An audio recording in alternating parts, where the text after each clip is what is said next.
Assalamualaikum warahmatullahi wabarakatuh. Salam sehat untuk teman-teman semua. Pada kesempatan kali ini kita akan membahas materi analisis data pada bab yang kedua, yaitu melakukan pengumpulan data, memahami aspek privasi dan keamanan data. Nah, di sini kita akan melanjutkan pembahasan dari video sebelumnya, yaitu kita masuk ke pembahasan bagian yang kedua, yaitu pengumpulan data.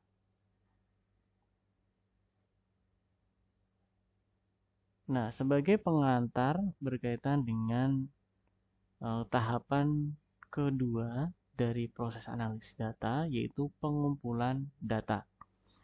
Nah, pengumpulan data ini adalah proses mengambil data dari objek yang ditargetkan.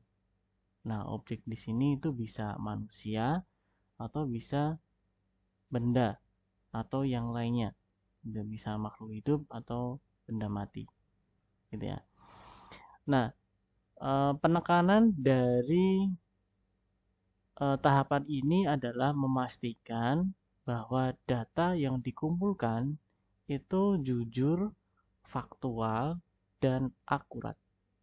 Nah, poin ini penting teman-teman karena seperti kemarin yang sudah kita bahas di pembahasan pertama disebutkan bahwa data yang baik itu akan menghasilkan hasil yang baik pula. Maka di sini kita harus bisa memastikan bahwa data yang dikumpulkan ini memang faktual, jujur, dan akurat.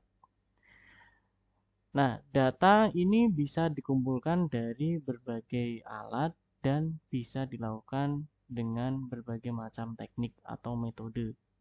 Misalnya, data itu bisa kita kumpulkan dengan alat-alat seperti sensor, satelit, alat ukur, alat hitung, dan sebagainya. Kemudian, pengumpulan data juga bisa kita lakukan dengan metode atau teknik tertentu. Nah, misalnya di situ ada observasi, interview, kuesioner, database, dan sebagainya. Dan di sini jelas ya, kalau observasi ini berarti kita melakukan pengamatan langsung. Nah, alatnya mungkin bisa semacam alat ukur, sensor-sensor, atau alat perekam, dan sebagainya. Kemudian untuk interview, kita melakukan wawancara dengan objeknya gitu secara langsung. Nah, mungkin instrumen atau alat yang bisa dipakai itu adalah pertanyaan-pertanyaan atau mungkin alat perekam dan sebagainya. Kemudian kalau kuesioner ya kita nanti bisa menyediakan pertanyaan-pertanyaan dalam bentuk jawaban-jawaban singkat atau dalam bentuk poin-poin atau pilihan ganda atau checklist dan sebagainya. Nah, ini bisa bentuknya kertas atau bisa bentuknya online. Kemudian untuk metode yang lain bisa menggunakan database. Artinya di sini kita hanya mengambil data dari database saja. Jadi datanya sudah ada di dalam database, kita tinggal minta saja. Nah, misalnya kalau di sekolah itu, misalnya Bapak Ibu guru pengen tahu di kelas 10X gitu misalnya, itu gaya belajarnya siswanya seperti apa.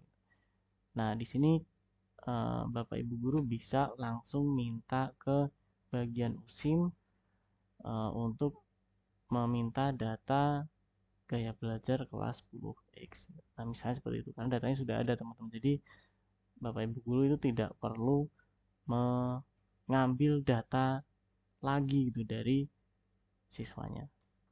Oke, itu adalah salah satu metode tadi ya. Jadi kita bisa ngambil data langsung dari database-nya. Nah, kemudian untuk pembahasan kita kali ini, kita akan membahas salah satu teknik pengumpulan data dengan metode kuesioner yang akan kita kolaborasikan dengan aplikasi formulir online. Nah, di sini kita akan bahas penggunaan dari aplikasi Google Form. Nah, sedikit pengantar berkaitan dengan Google Form ini. Nah, Google Form ini adalah sebuah aplikasi. Dia adalah salah satu aplikasi dari paket aplikasi online Google. Ya, kan Google punya paket aplikasi yang isinya ada Google spreadsheet, ada Google Presentation dan sebagainya. Nah, Google Form ini adalah salah satu dari aplikasi di paket aplikasi tersebut. Nah, Google Form ini digunakan untuk membuat formulir sehingga kita bisa mengumpulkan data berbasis online menggunakan formulir yang berbasis online. Nah, si Google Form ini bisa dipakai untuk membuat beragam jenis formulir dari mulai survei, kuis, reservasi, pendaftaran, dan sebagainya. Nah, pada pertemuan kali ini kita akan membahas mengenai penggunaan Google Form ini dan beberapa fitur yang ada di dalamnya. Nah, langkah pertamanya adalah kita akan masuk ke Google Drive dulu ya, teman-teman ya. Di sini untuk langkah-langkah berupa teksnya nanti teman-teman bisa membaca materi dari presentasi saya. Baik, pertama kita masuk ke Google Drive dulu. Kenapa kita masuknya ke Google Drive dulu? Biar kalau dari saya pribadi, biar data yang kita buat itu terorganisir dengan baik, gitu ya. Nah, jadi di sini kita sudah masuk ke Google Drive. Nanti teman-teman bisa masuk ke Google Drive-nya masing-masing, gitu ya. Kemudian klik di situ, ada di sebelah kiri atas itu tombol plus. Nah, di situ ada kata-kata baru di situ. Nah, saya klik di situ. Kemudian saya pilih di sini folder baru. Jadi saya mau bikin folder baru dulu, teman-teman. Nah, saya kasih nama misalnya 2223. Judulnya adalah praktikum analisis data. Oke, ini ada proses. Nah, ini sudah jadi, teman-teman. Saya masuk ke folder tersebut. Saya klik 2 kali folder ini. Nah, oke, di sini sudah masuk ke dalam folder praktikum AD ya, teman-teman ya. Nah, kemudian di sini apa yang kita lakukan berikutnya? Yang kita lakukan berikutnya adalah bikin formnya, teman-teman. Nah, yang pertama sama seperti langkah tadi, klik tombol plus di kiri atas, kemudian pilih di situ Google Form, kemudian pilih di situ formulir kosong. Atau cara lainnya adalah langsung klik kanan di area kosong di dalam foldernya ini, teman-teman. Klik kanan, kemudian langsung muncul di Google Form, pilih yang form kosong. Nah, nanti setelah klik ini kita akan dibuatkan sebuah formulir baru, teman-teman. Nah, ini dia formulirnya. Oke, nah ini adalah area atau tampilan area kerja dari Google Form, gitu ya. Yang di sebelah kiri atas ini ada judul filenya atau nama filenya ya, teman-teman. Ini nama file, kemudian ini judul formulirnya, kemudian ini pertanyaannya. Ini default pertanyaannya dikasih 1 gini, teman-teman. Tipenya adalah pilihan ganda. Kemudian di area kerja di tengah ini ada 3 tab, gitu ya. Ada tab pertanyaan yang ini nanti isinya seperti ini. Kemudian tab jawaban. Nah, ini nanti biasanya isinya adalah hasil dari pengolahan atau hasil dari proses pengumpulan data tadi. Biasanya nanti akan diberikan resume dalam bentuk visual. Tipenya adalah analisis deskriptif. Di nanti bisa bentuknya grafik batang atau grafik pie dan sebagainya. Kemudian di tab yang ketiga ini ada setelan. Jadi di bagian ini ada berbagai macam pengaturan ya, teman-teman, yang nanti bisa disesuaikan dengan kebutuhannya. Kemudian di bagian kanan atas itu ada beberapa fasilitas juga. Yang pertama adalah fasilitas add-on atau ekstensi. Jadi aplikasi ini bisa diberikan ekstensi. Misalnya kalau yang saya punya ini adalah form limiter sama tanda tangan. Gitu ya. Jadi ini bisa kita install secara mandiri. Secara default fitur-fitur ini tidak ada. Jadi teman-teman bisa menginstal sendiri. Kemudian yang berikutnya adalah pilihan tema. Nah, ini teman-teman bisa atur warna, kemudian tipe teksnya untuk header pertanyaan, kemudian pilihan gambar untuk header dan sebagainya. Nanti teman-teman bisa mengeksplorasi ini sendiri. Kemudian ada tombol preview. Ini kalau kita klik nanti kita akan melihat preview dari formnya. Jadi ini preview untuk objek data kita nanti. Jadi untuk orang yang akan mengisi formnya. Gitu ya. Ini adalah tampilan preview untuk si pengisi formnya. Kemudian ada tombol undo, kemudian ada tombol redo, kemudian ada tombol kirim. Nah, tombol kirim ini nanti bisa kita pakai untuk membagikan tautan dari form ini ke orang lain. Baik, kita akan mulai dari pembahasan yang pertama. Kita masuk ke tab pertanyaan dulu, teman-teman. Nah, kita akan bahas dulu bagian ini. Yang pertama adalah kita akan ganti nama filenya dulu. Nah, nama filenya di sini kan defaultnya adalah formulir tanpa judul. Misalnya di sini saya ganti namanya latihan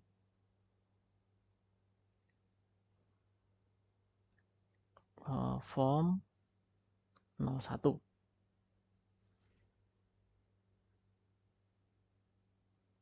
Ganti 01.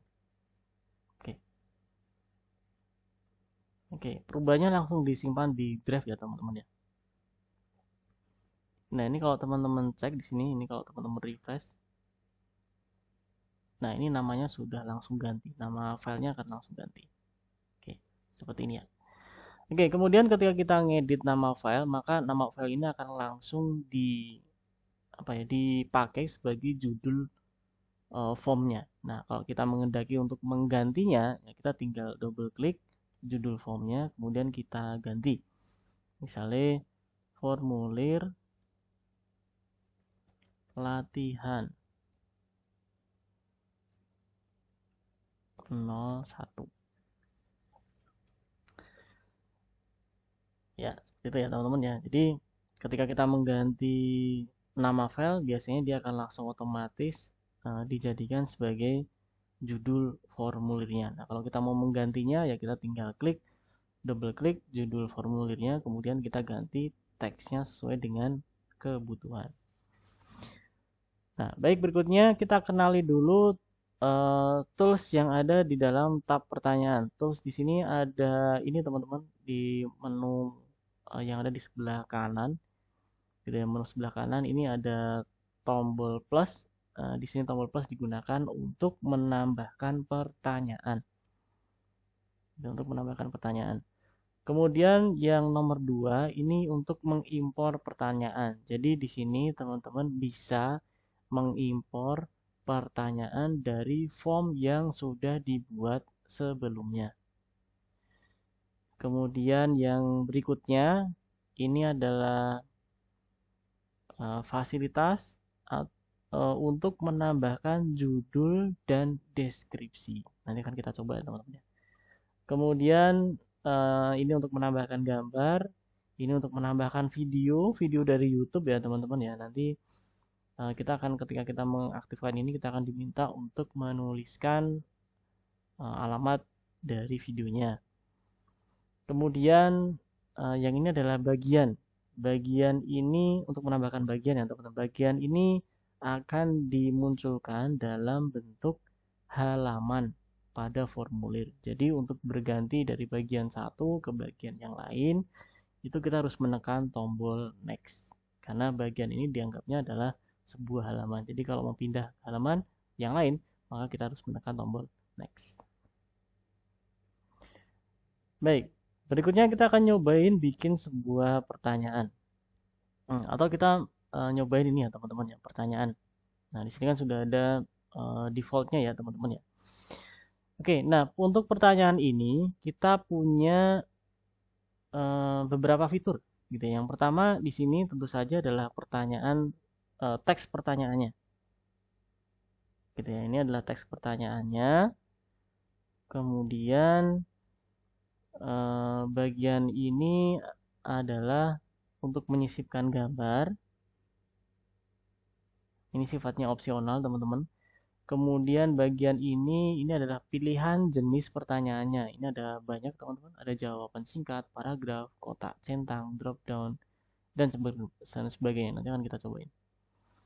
Kemudian ini adalah opsi jawaban. Nah, opsi jawaban ini nanti bisa berbeda tergantung dari pilihan pertanyaan yang ditentukan, yang dipilih gitu ya. Jadi tergantung pertanyaannya nanti seperti apa, jenis pertanyaannya apa, nanti opsinya ini bisa berbeda. Jadi kalau pertanyaan tipenya adalah pilihan ganda ya nanti berupa opsi-opsi. Tapi kalau dia tipenya adalah misalnya jawaban singkat, berarti dia isian berupa teks isian gitu, teman. Oke, kemudian di sini ada tombol duplikasi, ini ada tombol hapus, ini ada tombol wajib diisi, posisinya dia off gitu ya teman-teman ya. Artinya ini kalau posisinya off di sini bisa pertanyaan ini bisa dilewati, tidak diisi tidak apa-apa. Kemudian di situ ada opsi lainnya. Nah, opsi lainnya itu bisa menambahkan deskripsi, kemudian validasi jawaban. Baik, kita mulai dari eh, pertanyaan jawaban singkat ya teman-teman. Nah, di sini kita sudah coba ini jawaban singkat. Kita tinggal klik ini, kemudian jawaban singkat. Nah, di jawaban singkat ini bentukannya seperti ini teman-teman. Gitu ya, bentukannya seperti ini. Kemudian pengaturannya di sini di situ ada isian untuk jawabannya. Gitu, isian untuk jawabannya. Kemudian di situ kita juga bisa mengatur validasi jawabannya. Nah, misalnya di sini pertanyaannya adalah NIS, gitu ya, NIS. Nah, kemudian kita mau set dia tipenya, misalnya teks gitu ya, atau kita coba angka. Ini, oke, kita coba panjang.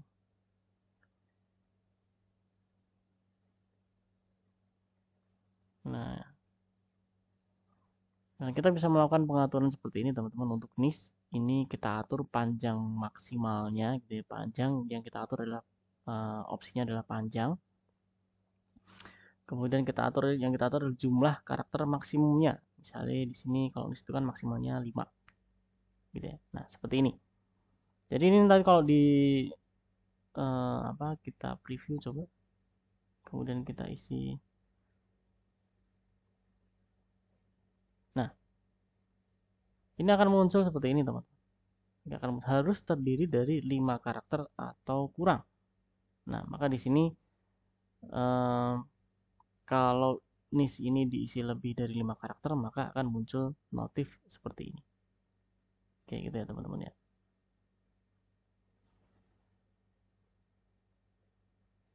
Oke, ini untuk yang jawaban singkat. Nah, jawaban singkat ini kan juga kita bisa biasanya kan nama, NIS, uh, uh, dan lain sebagainya gitu ya. Biasanya diisi dengan jawaban singkat. Oke, berikutnya kita cobain, kita tambahkan pertanyaan baru. Kita pilih semua di sini adalah paragraf. Paragraf tuh misalnya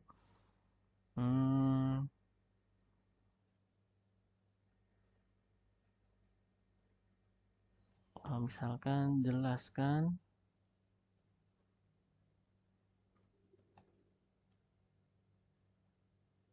pertanyaan, jelaskan pengertian jaringan komputer gitu, misalnya seperti ini teman-teman.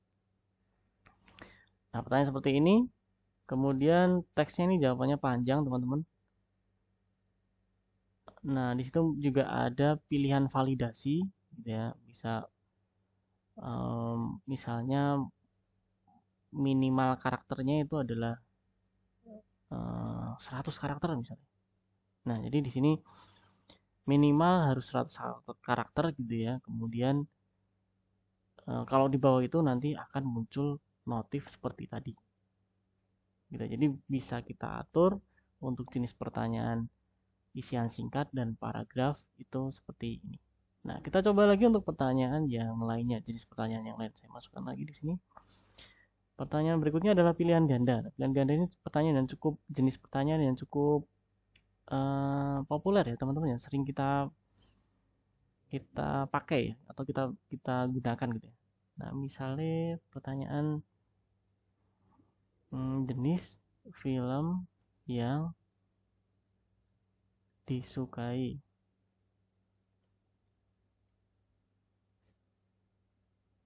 Nah, apa jenis film yang disukai?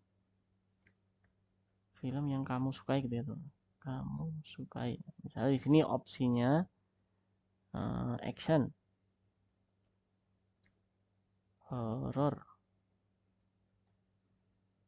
kemudian komedi, drama, dan sebagainya. Oke, nah nilainya bisa seperti ini teman-teman. Artinya kalau kita menggunakan tipe pertanyaan pilihan ganda, maka opsi ini hanya bisa dipilih salah satu saja. Tidak bisa dua gitu, nggak bisa teman-teman. Nah, dua ini nggak bisa. Jadi semua saya suka suka action sama horror. Nah, tidak bisa kalau menggunakan jenis pertanyaan pilihan ganda. Oke, jadi dengan tipe pilihan ganda kita hanya bisa milih salah satu nilai saja.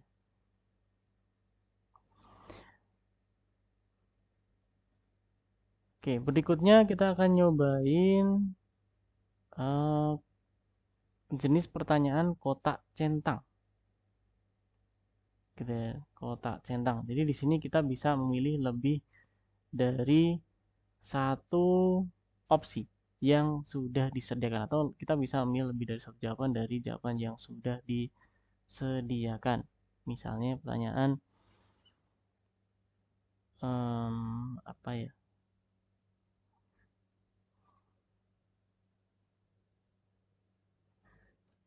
Jenis makanan yang disukai.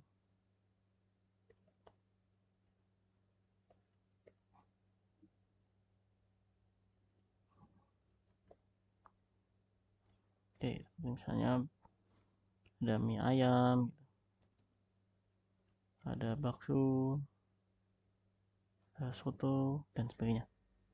Oke, jadi dengan bentuk atau jenis pertanyaan kotak centang ini kita bisa memilih lebih dari satu jawaban. Misalnya apa jenis makanan yang kamu sukai? Saya suka bakso sama soto. Ya udah, checklist kayak gitu teman. Nah, bisa seperti itu ya teman-teman ya. Baik, berikutnya kita akan cobain lagi jenis pertanyaan yang lain. Misalnya skala linear ya teman-teman ya.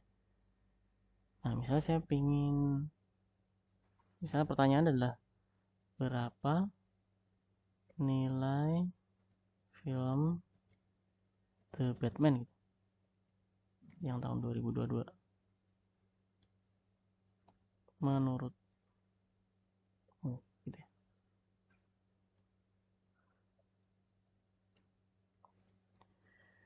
Oke, di sini ini menunjukkan rentang ya teman-teman ya. Mau nilainya dari berapa sampai berapa? Misalnya dari 1 sampai 10 gitu misalnya teman-teman ya.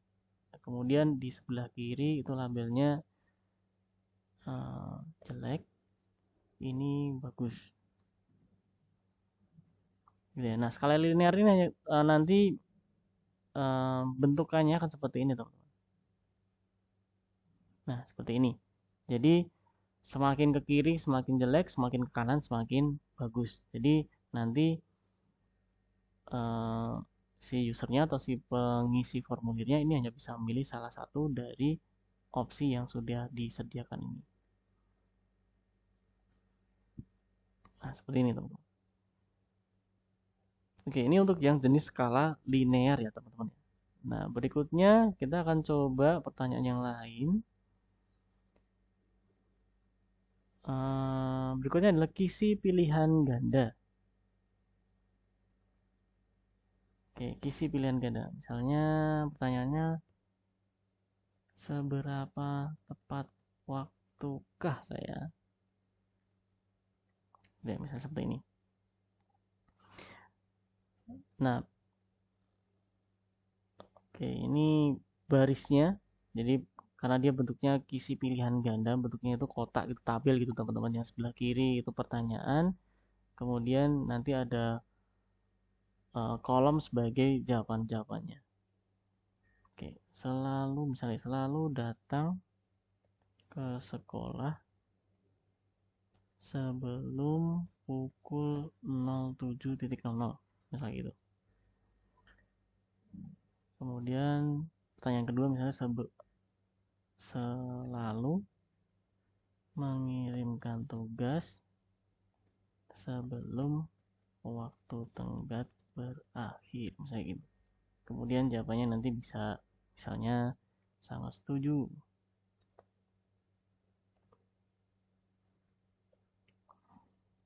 atau setuju saja, tidak setuju, atau sangat tidak setuju. Nah, ini kalau ditampilkan bentuknya kayak gimana? Nah, bentuknya seperti ini. Nah, seperti ini bentuknya. Jadi dia bentuknya kolom dan baris. Maaf, kolom dan baris. Nah, biasanya baris ini berupa pertanyaannya, kemudian jawabannya dalam bentuk kolom-kolom seperti ini. Nah, ini nanti masing-masing pertanyaan ini, opsi pertanyaan ini hanya bisa memilih salah satu jawaban. Misalnya saya selalu datang ke sekolah sebelum pukul 7. Nah, setuju misalnya. Kemudian saya selalu mengirimkan tugas sebelum waktu tenggat berakhir. Setuju, misalnya kayak gitu. Nah, ini tidak bisa memilih lebih dari satu, teman-teman. Karena ini tipenya adalah pilihan ganda yang bentuknya adalah kotak seperti ini, teman-teman. Atau kisi, ya, bentuknya seperti ini. Baik, ini adalah pertanyaan dalam bentuk atau jenis kisi pilihan ganda. Nah, berikutnya kita akan cobain pertanyaan peta kotak centang. Ini sama seperti kotak centang tadi. Kalau pilihan ganda kan kita hanya bisa milih salah satu dari opsi. Tapi kalau pakai kotak centang, ini kita bisa milih lebih dari satu opsi. Misalnya di sini pertanyaan, apakah sudah mengerjakan tugas 1 sampai 3? Misalnya gitu ya. Ini tugas 1, tugas 2, tugas 3. Nah, kolomnya adalah sudah dikerjakan.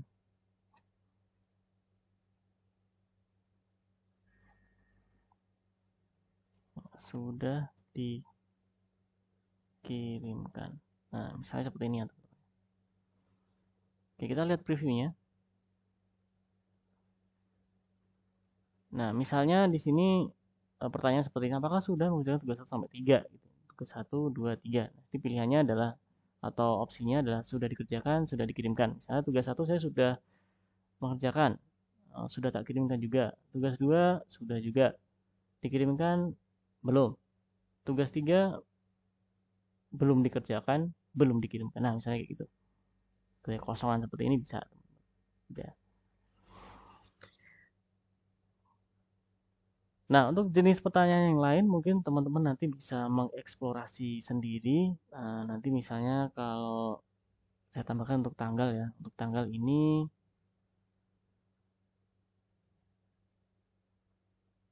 mohon maaf nih, saya undo dulu. Oke, saya tambahkan satu lagi contoh ya teman-teman ya untuk tanggal.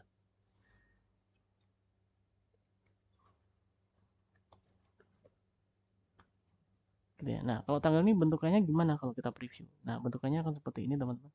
Jadi kalau kita klik, ini bisa diisi manual. seperti ini. Atau bisa kita klik di sini ada tombol seperti kalender gitu ya, ikon kalender. Nah, nanti ketika kita klik di situ, dia akan muncul kalender seperti ini, teman. Nah, jadi sini tinggal pilih saja, misalnya tanggal 10. Nah, sudah jadi seperti ini. Gitu ya.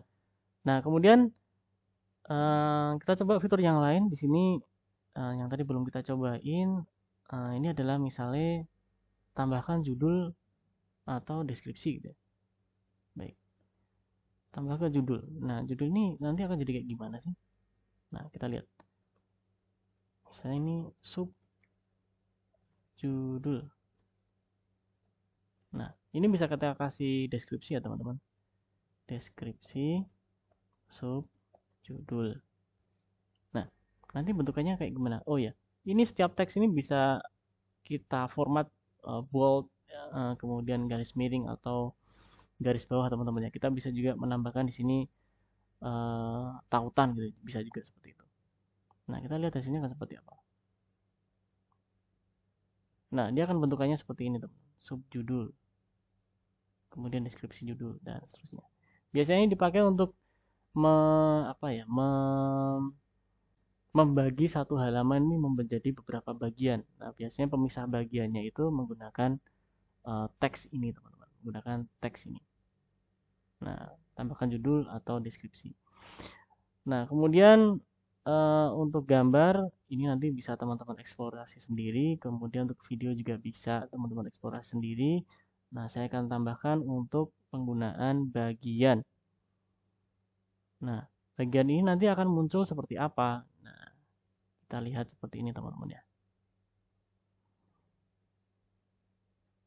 Oke, ini bagian saya sebut dia bagian kedua. Saya kasih pertanyaan 2 juga. Yang satu jawaban singkat, yang satu pilihan ganda aja.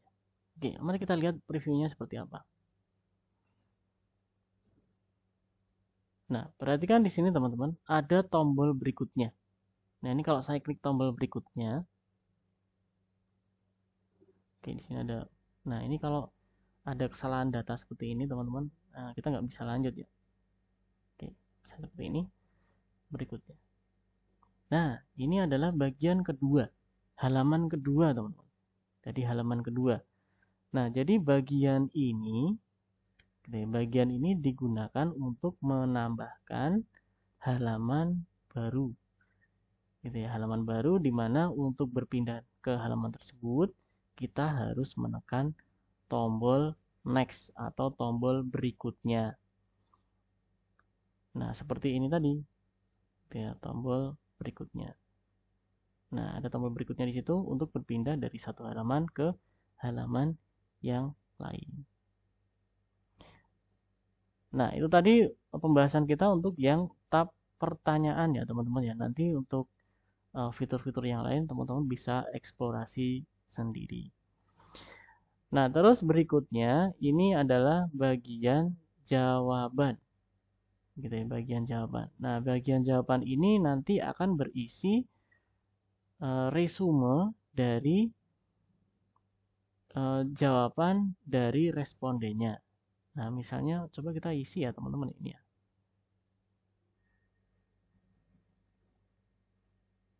Oke, ini tadi NIS-nya udah. Kemudian jelaskan pengertian jaringan komputer. Ini adalah misalnya gini ya.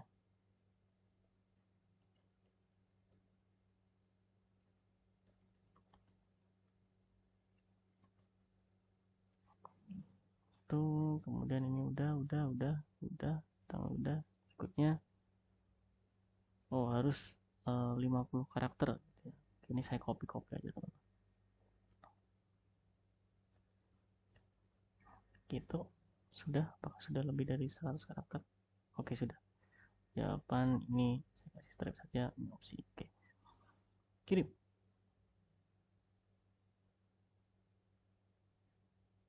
Nah, ini teman-teman. Nah, jadi tab jawaban ini nanti akan berisi satu resume, gitu, resume dari responden atau data yang sudah terkumpul, itu nanti bisa dimunculkan dalam bentuk seperti ini, bisa dalam bentuk grafik chart seperti ini, atau grafik batang seperti ini, bisa juga bentukannya seperti ini juga, atau yang lainnya, gitu ya teman-teman. Jadi dia resume atau ringkasan dari data. Ini sebenarnya sudah analisis data ini teman-teman. Ini masuknya ke analisis deskriptif. Nah kemudian kita juga bisa melihat siapa yang sudah menjawab pertanyaan ini. Atau kita bisa juga melihat pertanyaan-pertanyaan ini jawabannya apa saja. Jadi misalnya pertanyaan jenis film yang kamu sukai. Nah, ada satu jawaban. Siapa yang jawab? Oh, ini dia yang jawab. Nah, bisa kita lihat seperti itu. Atau kita bisa melihatnya per individu. Nah, ini nanti per individu bisa kita lihat. Nah, setiap individu ini jawabnya kayak gimana. Ini kalau lebih dari satu nanti bisa kita next. Atau kalau di sini juga bisa muncul nama atau alamat email gitu ya, dari orang yang mengirimkan email, dari orang yang mengirimkannya. Oke, kemudian di sini juga ada tombol menerima jawaban. Di sini posisinya aktif, berarti form ini masih bisa diisi oleh responden. Tapi kalau ini saya nonaktifkan, nah form ini sudah tidak bisa menerima jawaban dari responden lagi. Kemudian di situ juga ada fasilitas link to spreadsheet. Ini kalau kita klik, nah kita akan dibuatkan sebuah file baru dengan nama latihan form 1. Di mana nanti file ini akan disimpan? Nanti akan disimpan di folder yang sama dengan di mana kita meletakkan si formnya ini. Oke, kita coba buat. Nah, dia langsung bentuknya seperti ini ya teman-teman. Bentuknya langsung bentuk tabel. Nah, pertanyaannya file ini ada di mana? Nah, file ini ada di dalam folder yang sama dengan di mana kita meletakkan formnya tadi. Nah, ya kan di sini ada. Nah, terus di sini teman-teman bisa mengolah datanya menggunakan fitur-fitur yang ada di sini. Pada prinsipnya fiturnya ini sama dengan fitur aplikasi spreadsheet. Baik, kita lanjutkan di formnya lagi. Nah, oke, di situ jawaban sudah kita bahas beberapa. Kemudian berikutnya adalah setelan. Nah, ada banyak pengaturan di sini teman-teman di setelan. Saya bahas beberapa saja. Nanti yang lainnya teman-teman bisa mengeksplorasi sendiri. Oke, yang pertama adalah jadikan ini sebagai kuis. Nah, ini kalau teman-teman aktifkan, maka nanti setiap pertanyaan itu harus diberikan opsi jawaban yang benar. Itu ya, misalnya saya buat pertanyaan baru di sini. Nah, di sini akan muncul ini teman-teman, kunci jawaban. Nah, ini harus teman-teman isi. Nah, kalau tidak diisi ya nanti defaultnya dia isinya adalah poinnya adalah 0. Nah, ini kalau teman-teman mau menjadikan ini sebagai kuis, itu pastikan teman-teman aktifkan dulu fitur tersebut baru bikin pertanyaannya. Nah, karena kalau tidak, nah ini tidak muncul teman-teman.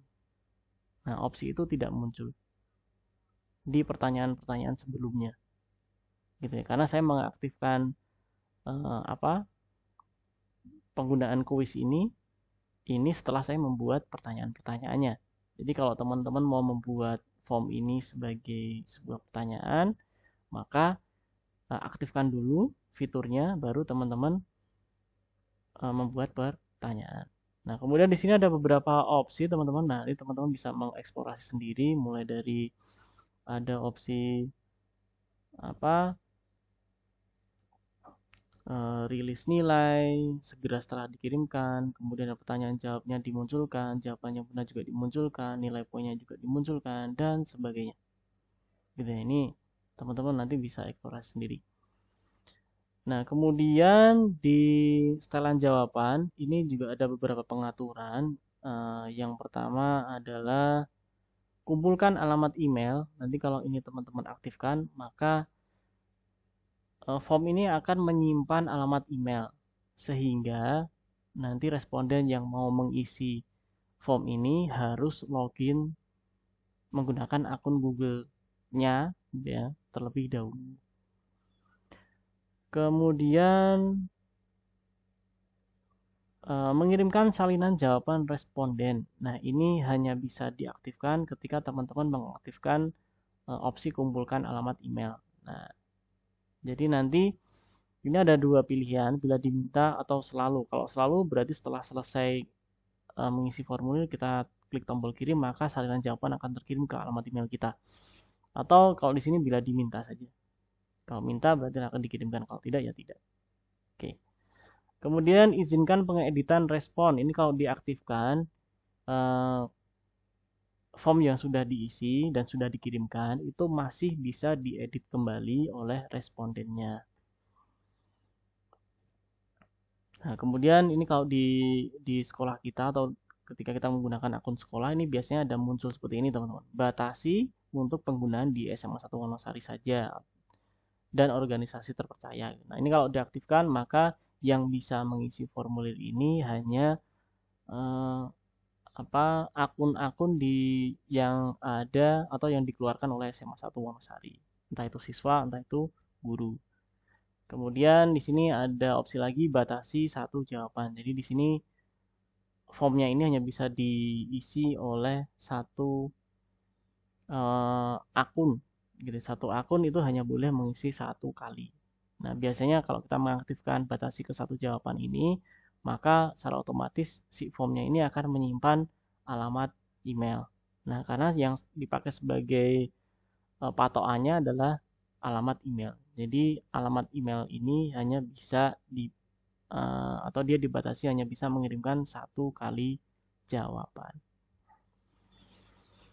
Oke, kemudian di bagian presentasi ini ada beberapa opsi juga. Nah, ini teman-teman bisa mengeksplorasi lebih detail lagi ya teman-teman ya untuk ini. Yang pertama adalah tampilkan status progres. Tampilkan status progres.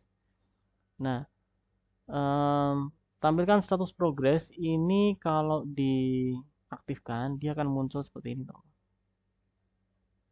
Oh, mohon maaf, ini tadi sudah dinonaktifkan. Saya aktifkan dulu. Nah, akan muncul seperti ini. Progres. Progres di sini adalah progres halaman. Gitu ya. Jadi, halaman mana saja yang sudah dikerjakan. Nah, nanti biasanya akan muncul seperti ini. Gitu ya. Kemudian pengaturan yang lain adalah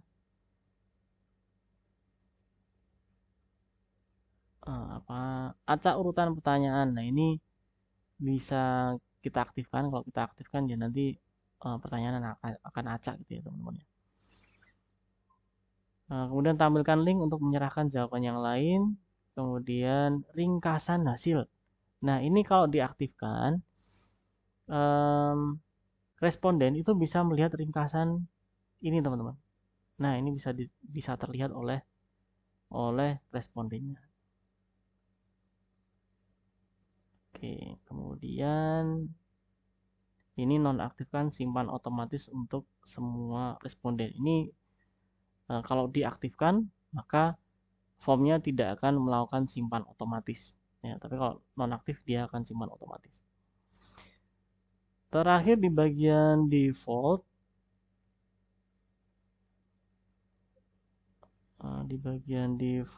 ini isinya ada kumpulkan alamat email secara default. Jadi kalau ini diaktifkan, maka setiap kali kita membuat form, ini otomatis formnya akan meminta alamat email, akan menyimpan alamat email. Ini secara otomatis ya teman-teman ya. Setiap kita bikin, kalau ini diaktifkan ya, setiap kita bikin formulir baru, nanti opsi ini akan selalu aktif. Kemudian pertanyaan default, opsi ini buat pertanyaan wajib diisi secara default. Ini kalau diaktifkan maka semua pertanyaan yang ada di form ini yang kita sedang buka ini akan apa atau dia menjadi wajib diisi, harus diisi semua. Gitu ya. Kalau tadi kan sebelum kita aktifkan kan kita masih punya opsi di sini setiap pertanyaan bisa kita set ini wajib diisi atau tidak, gitu ya. Nah, ini kalau diaktifkan ini berarti semua pertanyaan nih. Ya, semua pertanyaan secara default dia akan wajib diisi. Nah, gitu ya teman-teman ya. Ini adalah bagian di setelan, di tab setelan. Nah, berikutnya apa? Berikutnya kalau formnya sudah jadi, setelannya sudah di set, pengaturannya sudah di set, maka selanjutnya adalah kirim filenya atau kirim tautannya, gitu ya. Nah, kita bisa klik tombol kirim di kanan atas. Nah, kemudian kita bisa pilih yang ini, teman-teman. Kirim melalui. Nah, kirim melalui di sini saya pilih yang kirim melalui tautan. Nah, nanti akan dimunculkan tautan dalam bentuk panjang yang ini, teman-teman.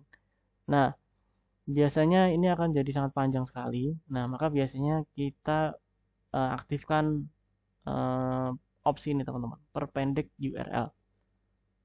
Nah, jadi pendek kan? Nah, ini kemudian bisa teman-teman copy, kemudian teman-teman bisa bagikan ke respondennya.